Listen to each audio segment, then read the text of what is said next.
കഴിഞ്ഞ ദിവസമാണ് Burkina Faso president Ibrahim ട്രയോറയ്ക്ക് ലിയോ 14 പാപ്പ അയച്ചതെന്ന പേരിൽ വ്യാജ വീഡിയോ പാൻ ആഫ്രിക്കൻ ഡ്രീംസ് എന്ന അക്കൗണ്ടിലൂടെ ലോകമെങ്ങും പ്രചരിച്ച സംഭവത്തിൽ വത്തിക്കാൻ മുന്നറിയിപ്പുമായി രംഗത്ത് വന്നത്.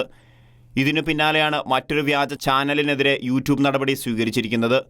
ലിയോ 14 പാപ്പയുടെ ശബ്ദത്തിൽ വ്യാജ പ്രസംഗങ്ങൾ നിർമ്മിച്ച് പോസ്റ്റ് ചെയ്ത ചാനലിനെ യൂട്യൂബിൽ നിന്നും വിലക്കിയതായി യൂട്യൂബ് വക്താവ് ജാക്ക് മാലോൺ മെയ് 22 വ്യാഴാഴ്ച അലീറ്റിയ മാധ്യമത്തിന് നൽകിയ റിപ്പോർട്ടിൽ പറഞ്ഞു. ലിയോ 14 പാപ്പയുടേതായി പറയപ്പെടുന്ന അദ്ദേഹത്തിൻ്റെ ശബ്ദത്തിൽ വ്യാജവും കൃത്രിമബുദ്ധി ഉപയോഗിച്ച് സൃഷ്ടിച്ചതുമായ പ്രഭാഷണങ്ങൾ പോപ്പ് ലിയോ 14 സെർമോൺസ് എന്ന യൂട്യൂബ് ചാനലിലൂടെ പ്രചരിക്കുകയായിരുന്നു. യൂട്യൂബ് പോളിസികൾ ലംഘിച്ചുകൊണ്ട് വ്യാജ ചാനലിൻ്റെ സ്പാം, വഞ്ചന, തട്ടിപ്പ് ശ്രമങ്ങൾക്കെതിരെയാണ് യൂട്യൂബ് നടപടി. പോപ്പ് ലിയോ 14 സെർമോൺസ് എന്ന് പേരിട്ടിരിക്കുന്ന ചാനലിന് ഏകദേശം 18,000 സബ്സ്ക്രൈബർമാരും ചാനലിൽ പോസ്റ്റ് ചെയ്തിരിക്കുന്ന 26 വീഡിയോകൾക്ക് മെയ് 21 ബുധനാഴ്ച വരെ ഏകദേശം 1 മില്യൺ വ്യൂസാണ് ലഭിച്ചത്.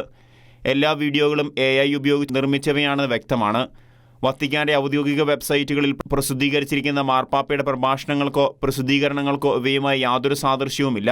പോപ്പ് ലിയോ 14 സെർമോൺസ് എന്ന ചാനലിനൊപ്പം വ്യാജ ചാനലിൻ്റെ സ്രഷ്ടാവ് നടത്തുന്ന മറ്റ് ചാനലുകളും വിലക്കിയതായും യൂട്യൂബ് വക്താവ് മാലോൺ പറഞ്ഞു.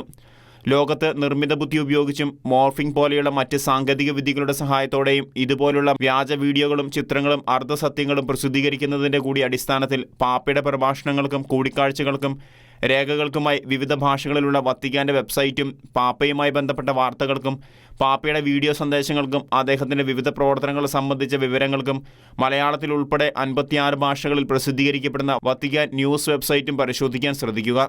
International desk, Shekinah news.